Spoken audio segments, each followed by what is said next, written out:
Have you ever felt like you're watching your life pass by from the outside? Like everyone else is moving forward except for you? Maybe you think you're behind, that you should have a family by now, a dream job, perfect body, plan.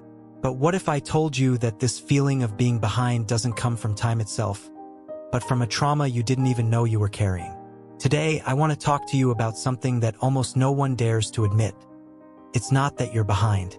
It's that you've spent so much time trying to fit in that you forgot what it's like to truly listen to yourself. Maybe you're in your 30s, 40s, or even 50s wondering where your life went. Wasn't I supposed to be further along by now?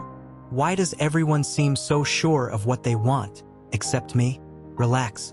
That voice inside you isn't a flaw. It's the echo of wounds you've learned to ignore. You've survived. But somewhere along the way, you lost the permission to simply be. Feeling lost is common. More common than you think. But there's a difference between being lost and being stuck in a maze built from expectations that aren't even yours. Today, we're going to go back in time. Understand why you feel this way. We'll talk about trauma, social clocks, and the lie of the perfect timeline that everyone seems to have except for you. But above all, let's talk about reconnection. Because you don't need a new version of yourself. You need to find the one you left behind and can't even remember where you lost her. Trauma isn't just what happened to you.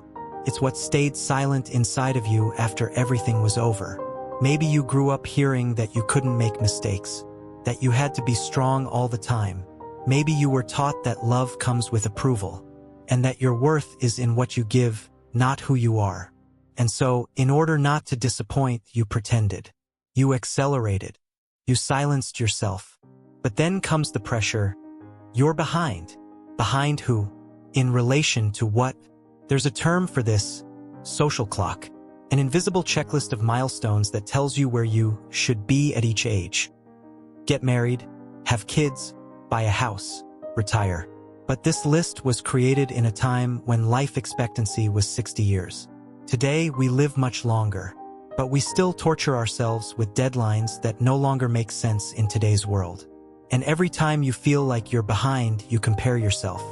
And when you compare, you disconnect. And when you disconnect, you sabotage yourself. And the cycle starts again. According to Dr. Gabor Mate, the Hungarian-Canadian physician, best-selling author, and global authority on trauma, addiction, and mental health, trauma is not the event. It is the inner wound, the separation between who you are and who you had to be. You are not broken. You are fragmented. And fragments don't need fixing. They need acceptance. But accepting yourself is not a simple task. It means looking at your own pain without turning away. It means abandoning the fantasy, the mask of perfection that you were taught to seek and wear, and finally allowing yourself to be whole even with cracks. Healing doesn't come from strength. It comes from the courage to not escape.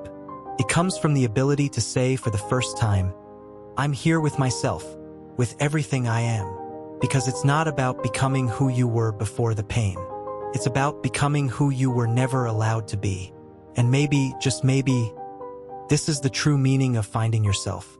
Transformation is not about conquering something external. It's about recovering what was lost within. Maybe you've spent decades trying to prove that you were enough, trying to fit into spaces that diminished you, trying to mold yourself to what others expected of you, not to what came from within. The real shift happens when you understand that you don't need to prove yourself anymore, that you don't need to run for acceptance, that you don't need to be perfect to be worthy. Transformation is about stopping asking for permission to exist. It's about no longer measuring your life by results and starting to measure it by presence, wholeness, peace. Maybe your biggest revolution is sitting with silence and hearing what you've spent your life ignoring. Your essence. You are not behind. You are waking up from a long trance. And every step you take, even if timid, is already an act of liberation. Starting over is not a setback. It's the bravest decision anyone can make. Because it requires looking at the pain and still moving forward whole in your own way at your own pace. Write this somewhere. I'm not behind. I'm reconnecting. If this touched something in you, share it with someone who also needs to hear it. And tell me in the comments, what have you lost of yourself that you want to find now? subscribe, because what you feel matters, and your story is still being written.